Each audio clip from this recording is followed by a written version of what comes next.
Fala pessoal, estamos aqui agora com essa pessoa ilustre, Joaquin, e ele vai aqui falar pra gente como que ele chegou a um nível tão almejado de partner dentro dessa companhia e contar um pouquinho da história dele aqui pra vocês, beleza? Então vamos lá. Joaquin, gratidão, thank you. Queria saber de você, o que você fazia antes de trabalhar com solar? So before I got into the solar industry, I was in corporate sales for about 20 years. I was VP of sales and marketing for a high-tech company in California, in the Silicon Valley. And after about 17 years with this company, they made a mistake in the engineering department and they couldn't make a product. So I'm VP of sales and marketing, which is difficult to sell anything if we don't have anything to sell. So I understood that the company was not going to be able to recover.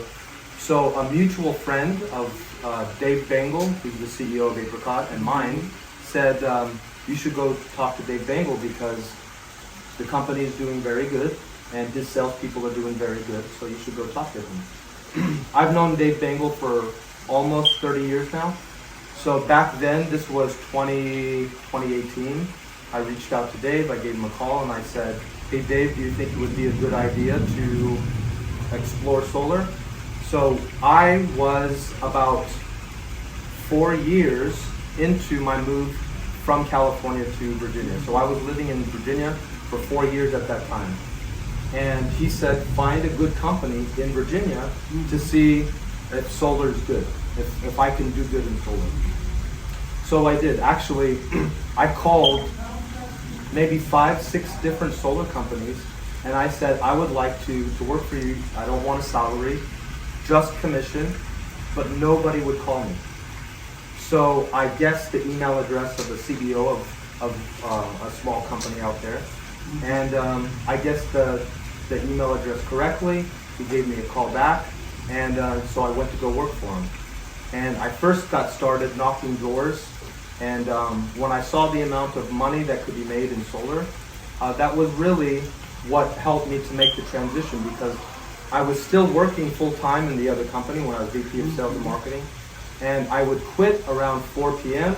I would drive 1 hour away to an area to go knock doors. And I did that for several months. And then Dave Bangle recruited me into Apricot Solar in 2019. Uau, recruited David Bangle. Oh, perfect. E o que você poderia dizer para o pessoal que você, algum erro que aconteceu no seu início, que você identifica esse erro hoje, que você indicaria, ó, se você começasse hoje, você não erraria nessa questão? After owning my own solar company for about a year, and I came back to Apricot in 2021, my idea was I would sell some and then I would start to recruit a lot of people and then, not sell too much. And I found that was not the right strategy, because as I was growing the team, that takes time to develop people, and really I did not have a good strategy in place to recruit and get them to reach out to the warm market. That didn't really exist, or I didn't have a good process yet. And so I found myself abandoning sales and thinking, oh my goodness, I need to have some sales instead of just recruiting. And then after some discussions with Dave and other leaders, I realized I need to be doing both actively. And so when I started doing that, I had a healthy pipeline of sales and I felt more confident. I felt better about going out and recruiting people, and that's how I grew my team. Ok. E quanto tempo levou para você, do início até você chegar à partner? So when I began in Apricot in about April of 2019, I had worked at Apricot for about 1 year. I was doing very well. I was closing, consistently over 20 deals a month. It was a different model back then, but I was doing well. The problem was that I was selling only in California, and I would fly back home for maybe a few weeks, and then I would go back to California for 4 or 5 weeks and sell. And it was only supposed to be for a few months, and it turned into 1 year. So it was very difficult for me to be away from my family and my children.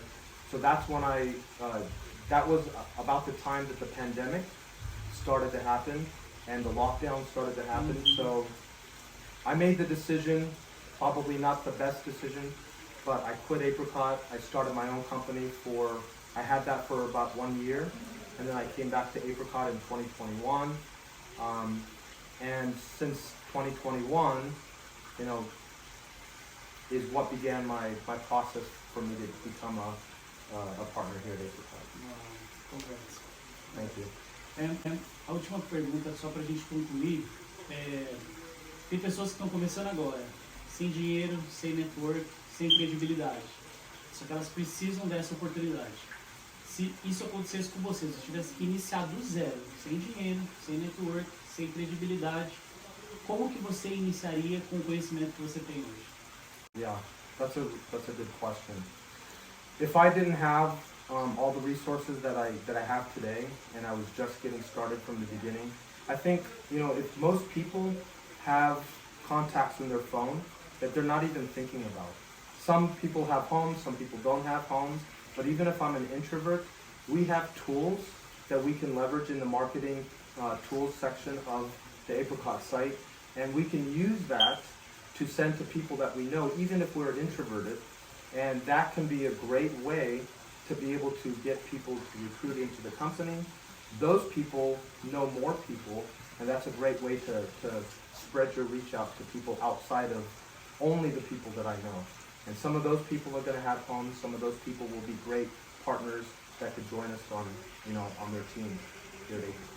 Ok, thank you very much. Yes, you're welcome. E é isso aí, pessoal. Vocês ouviram aqui o grande partner da companhia, que é responsável hoje por fazer o Apricot Academy, convidado pelo próprio Dave Bengal, passando aí as dicas para vocês, tá bom? Gratidão mais uma vez, Joaquin.